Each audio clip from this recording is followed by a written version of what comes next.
ಕೃಷ್ಣಂ ವಂದೇ ಜಗದ್ಗುರುಂ. ಆಧ್ಯಾತ್ಮ ರಾಮಾಯಣ ಪ್ರಪಂಚದ ಮೊದಲ ರಾಮಾಯಣ. ಇದನ್ನು ಮೊದಲು ಶಿವನು ಮಾತಾ ಪಾರ್ವತಿಗೆ ಹೇಳಿದನು. ಭಗವಂತ ಶಿವನು ಈ ಪವಿತ್ರ ಕಥೆಯನ್ನು ಮಾತೆ ದೇವಿಗೆ ಹೇಳುತ್ತಿದ್ದಾಗ ಒಂದು ಕಾಗೆ ಕೂಡ ಈ ಕಥೆಯನ್ನು ಕೇಳುತ್ತಿತ್ತು. ರಾಮನ ಪಾವನ ಚರಿತೆಯನ್ನು ಕೇಳಿದ ಅದೇ ಕಾಗೆಯು ಮುಂದಿನ ಜನ್ಮದಲ್ಲಿ ಕಾಗಭುಷುಂಡಿಯಾಗಿ ಜನ್ಮ ತಾಳಿತು. ಕಾಗಭುಷುಂಡಿಯು ತನ್ನ ಹಿಂದಿನ ಜನ್ಮದಲ್ಲಿ ಶಿವನಿಂದ ಕೇಳಿದ ರಾಮನ ಸಂಪೂರ್ಣ ಕಥೆಯನ್ನು ಸ್ಮರಣೆಯಲ್ಲಿ ಇಟ್ಟುಕೊಂಡಿತ್ತು. ಹಾಗೆ ಅದನ್ನು ಕಂಠಪಾಠ ಕೂಡ ಮಾಡಿತ್ತು. ಕಾಗಭುಷುಂಡಿಯು ಈ ಕಥೆಯನ್ನು ತಮ್ಮ ಶಿಷ್ಯರಿಗೆ ಹೇಳಿದರು. ಈ ರೀತಿಯಾಗಿ ರಾಮನ ಕಥೆಯ ಪ್ರಚಾರ ಮತ್ತು ಪ್ರಸಾರವಾಯಿತು. ತುಳಸೀದಾಸರ ರಾಮಾಯಣದ ಆಧಾರವು ಈ ಆಧ್ಯಾತ್ಮ ರಾಮಾಯಣ ಎಂದೇ ಹೇಳಲಾಗುತ್ತದೆ. ಶಿವನ ಬಾಯಿಯಿಂದ ಬಂದ ಶ್ರೀರಾಮನ ಈ ಪವಿತ್ರ ಕಥೆಯು ಆಧ್ಯಾತ್ಮ ರಾಮಾಯಣ ಎಂಬ ಹೆಸರಿನಿಂದ ಪ್ರಸಿದ್ಧವಾಗಿದೆ. ಬ್ರಹ್ಮಾಂಡದ ಮೊದಲ ರಾಮಾಯಣವಾದ್ದರಿಂದ ಇದನ್ನು ಆದಿರಾಮಾಯಣ ಎಂದು ಕರೆಯಲಾಗುತ್ತದೆ. ಇದರ ಬಗ್ಗೆ ಒಂದು ಪ್ರಚಲಿತ ಕಥೆಯೂ ಇದೆ. ಮಾನವ ಜನ್ಮದಲ್ಲಿಯೇ ಹುಟ್ಟಿದ್ದ ಕಾಗಭುಷುಂಡಿ ಪರಮೇಶ್ವರನ ಶಾಪಕ್ಕೆ ತುತ್ತಾಗುತ್ತಾನೆ. ಆಗ ಕಾಗಭುಷುಂಡಿಯ ಗುರುಗಳಾದ ಲೋಮೇಶ ಮಹರ್ಷಿಗಳು ತನ್ನ ಶಿಷ್ಯನನ್ನು ಕ್ಷಮಿಸಬೇಕೆಂದು ಅನುನಯವಾಗಿ ಶಿವನನ್ನು ಬೇಡುತ್ತಾರೆ. ಆಗ ಪರಮೇಶ್ವರನು ಗುರುಗಳ ಪ್ರಾರ್ಥನೆಯನ್ನು ಮನ್ನಿಸುತ್ತಾನೆ. ನೀನು ಎಷ್ಟೇ ಜನ್ಮಗಳನ್ನು ತಾಳಿದರೂ ಕೂಡ ಎಲ್ಲ ಜನ್ಮದ ಸ್ಮರಣೆ ನಿನಗೆ ಇರುವುದು ಎಂದು ಪರಮೇಶ್ವರ ಕಾಗಭುಷುಂಡಿಗೆ ಹೇಳುತ್ತಾನೆ.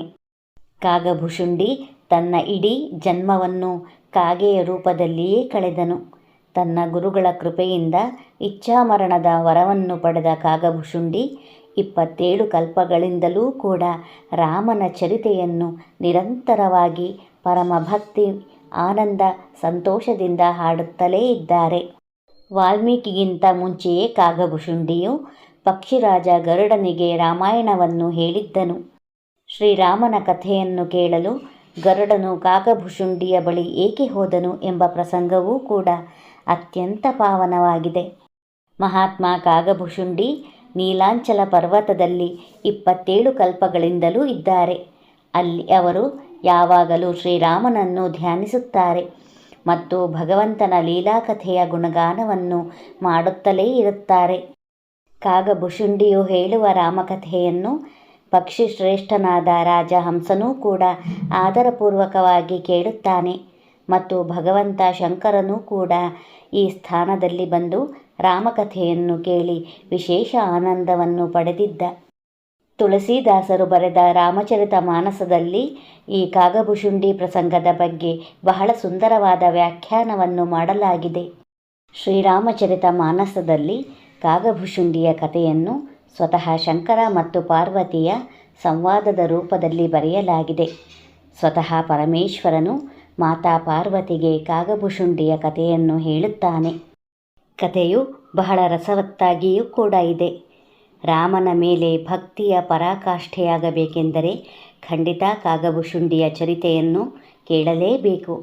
ಈ ರಾಮ ಭಕ್ತನ ಕಥೆಯಿಂದ ಎಲ್ಲ ಜೀವಗಳ ಜೀವನದಲ್ಲೂ ಕೂಡ ರಾಮನ ಭಕ್ತಿ ದೃಢವಾಗುತ್ತದೆ, ರಾಮನ ಕೃಪೆ ಆಗುತ್ತದೆ ಎಂದು ಶಂಕರ ಪಾರ್ವತಿಗೆ ಹೇಳುತ್ತಾನೆ.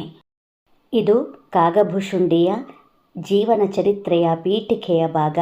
ಮುಂದಿನ ವಿಡಿಯೋಗಳಲ್ಲಿ ಕಾಗಭುಷುಂಡಿಯ ಪಾವನ ಚರಿತೆಯನ್ನು ಕೇಳೋಣ. ರಾಮ ಭಕ್ತನಿಧಿ ಕಾಗಭುಷುಂಡಿ ಕಿ ಜಯ ಹೋ. ಹರ ಹರ ಮಹಾದೇವ. ಶ್ರೀರಾಮ ಜಯ ರಾಮ ಜೈ ಜೈ ರಾಮ. ಜೈ ಜೈ ಗುರುದೇವ ದತ್ತ.